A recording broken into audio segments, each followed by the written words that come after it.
날마다 하나님 말씀 가까이 하는 성도님들에게 하나님의 은혜가 함께하길 원합니다. 하나님께서 오늘 우리에게 주신 말씀은 사도행전 9장 36절에서 43절까지 말씀입니다. 욥바에 다비다라 하는 여제자가 있으니 그 이름을 번역하면 도르가라. 선행과 구제하는 일이 심히 많더니 그때 병들어 죽음에 시체를 씻어 다락에 누이니라. 룻다가 욥바에서 가까운지라.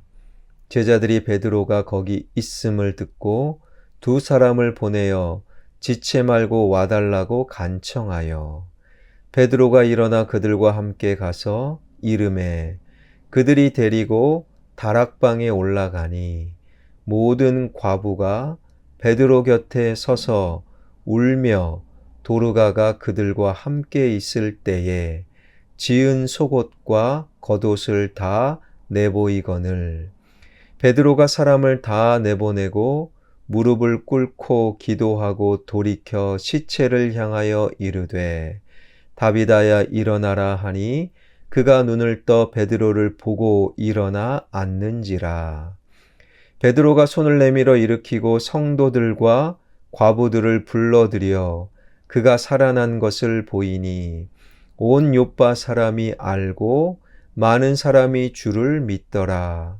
베드로가 욥바에 여러 날 있어 시몬이라 하는 무두장이의 집에서 머무니라.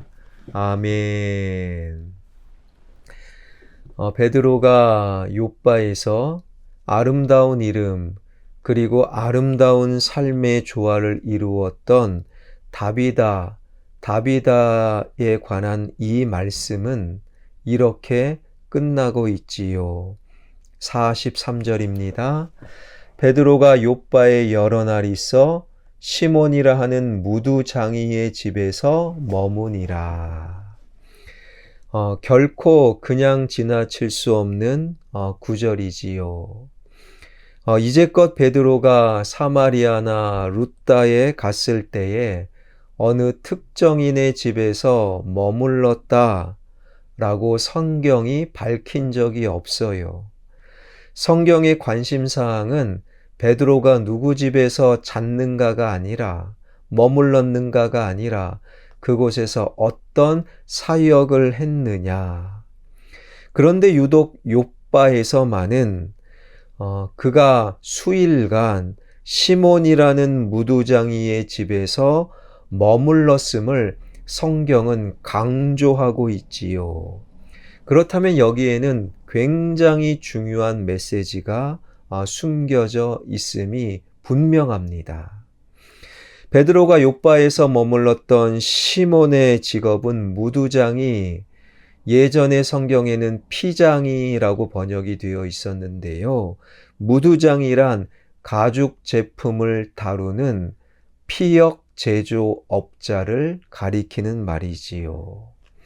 당시 유대인들은요, 무두장이를 가장 하층민, 천민으로 취급하였고 아예 사람으로 보지도 않았습니다. 그 이유는 이러했지요. 유대인들의 전통 율법에 따르면 죽은 짐승을 부정하게 여겼고 만약 죽은 짐승을 만지는 자면 그 사람 역시 부정해지고 부정해진 그가 만지는 모든 것까지 부정해지는 거예요. 그렇기에 그들은 죽은 짐승의 가죽을 다루는 피역 제조업자 무두장이를 부정한 자로 인간으로 볼 수가 없었던 것이지요. 무두장이라는 늘 죽은 짐승, 다시 말해 부정한 것을 만지는 부정한 사람들로 보았기 때문에 무두장이와 관계를 맺는다는 것은 곧 자기 자신이 부정한 것이 되기 때문에 무두장이를 멀리 할 수밖에 없었던 것이지요. 얼마나 무두장이를 인간 이하로 보았느냐. 유대인의 관습상 여자가 먼저 이혼 소송을 제기할 수 없었어요. 그런데 그 여자가 결혼했는데 남편의 직업이 무두장이었음을 모르고 결혼했다면 그 상황은 그때만 여자가 먼저 합법적으로 이혼을 제기할 수 있도록 법적으로 보장을 해 주었다라는 거예요. 그러니 무두장이와 어울린다, 말을 섞는다, 더 나아가 오늘 본문 베드로처럼 수일간을 함께 머문다라는 것은 상상할 수 없는 일이었다라는 거예요. 그렇다면 욥바의 무두장이 시몬만 베드로를 받아들일 수 있는 사람이었는가? 결코 아니지요.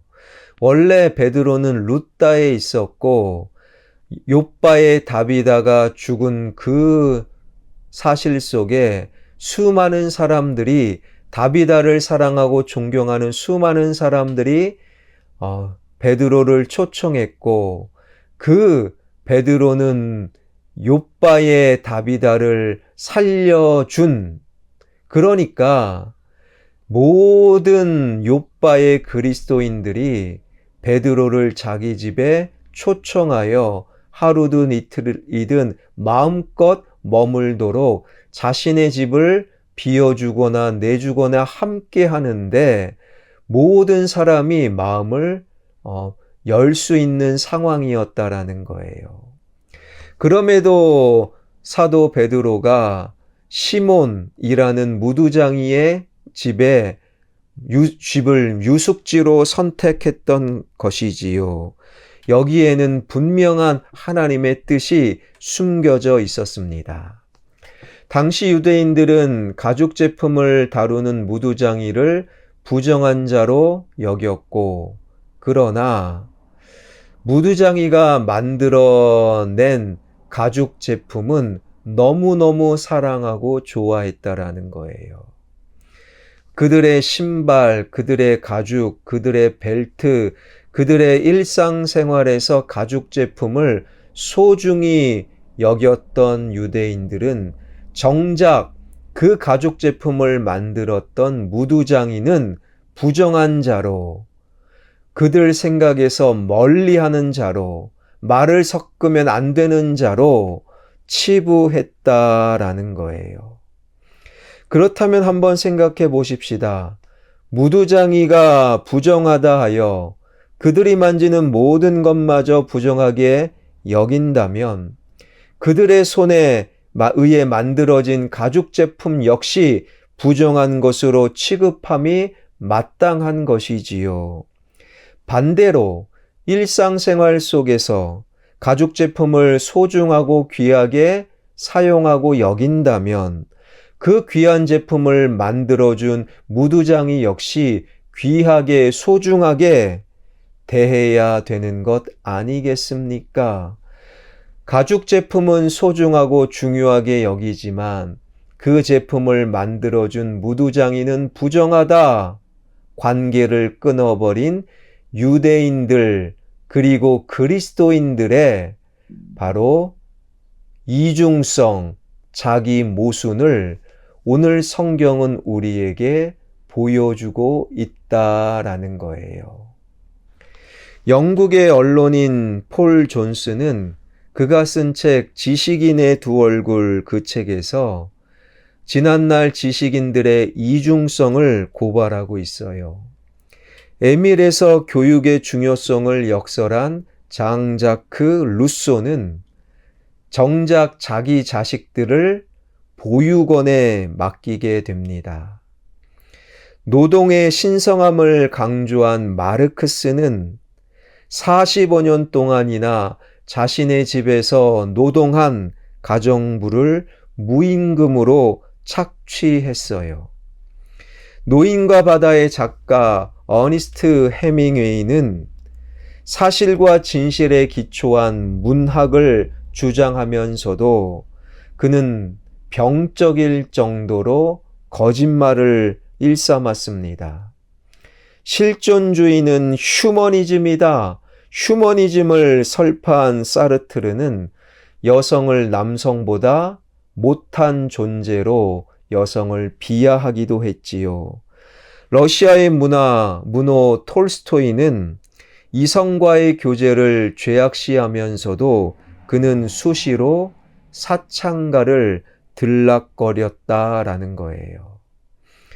어디 그뿐이겠습니까? 교회 안에서도 예수님을 믿는다 예배드리지만 예수님과 상관없는 월요일부터 토요일까지 살아가는 분들이 꽤 많아요. 우리는 복받기를 원하지만 정작 하나님 말씀을 모르고 하나님 말씀대로 살지 않으려는 이 시대의 이중성. 그런데 베드로가 무두장이 시몬의 집을 유숙지로 정하였어요. 그 집에서 무두장이가 만들어준 음식을 먹었고 무두장이의 이불을 덮고 잠을 잤고 무두장이의 수건으로 얼굴을 닦았고 하룻밤이 아니라 욥바에서 떠나는 그날까지 여러 날 동안 오직 그 무두장이 시몬의 집에서만 머물렀지요. 이러한 사실을 욥바의 사역 마지막 끝자락에 기록하면서 바로 이 사도 베드로를 통한 하나님의 마음은 무엇이겠습니까?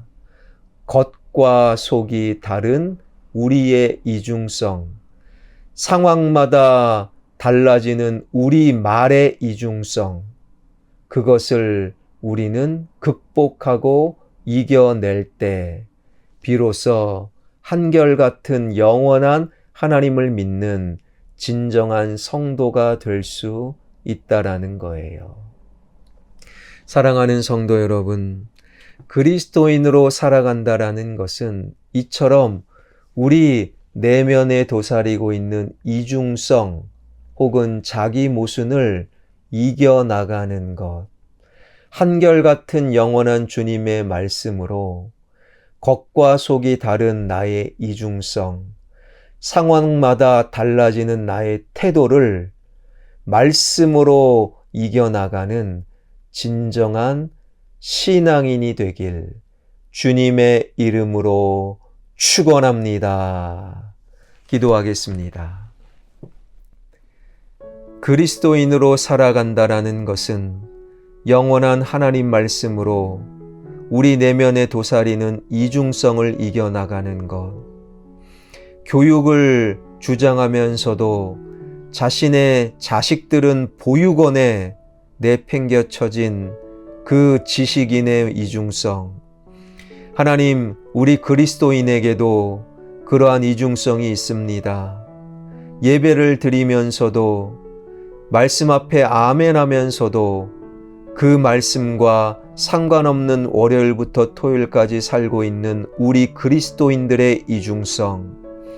우리는 복받기를 원하지만 정작 하나님 말씀을 모르고 외면하는 우리의 이중성. 우리는 천국 백성입니다. 스스로 고백하지만 정작 천국을 거부하는 우리의 이중성. 이러한 이중성을 영원한 하나님의 말씀으로 이겨나가는 이 시대의 진실한 성도 그리스도인이 되게 하여 주옵소서. 목요일 환우들을 위해서 기도합니다. 영육간의 강건함으로 주님께서 우리를 인도하여 주시고 육체의 질병과 마음의 병으로 힘들어하는 분들 찾아가 주셔서 나사렛 예수의 생명력으로 모든 질병의 권세는 묶임을 당하고 떠나가게 하여 주옵소서. 특별히 하나님 치료받고 건강해진 몸으로 주님의 신앙을 아름답게 완성해 나가는 진정한 영육의 강건함을 회복하는 우리 모두가 되게 하여 주옵소서. 예수 그리스도의 이름으로 기도하옵나이다. 아멘.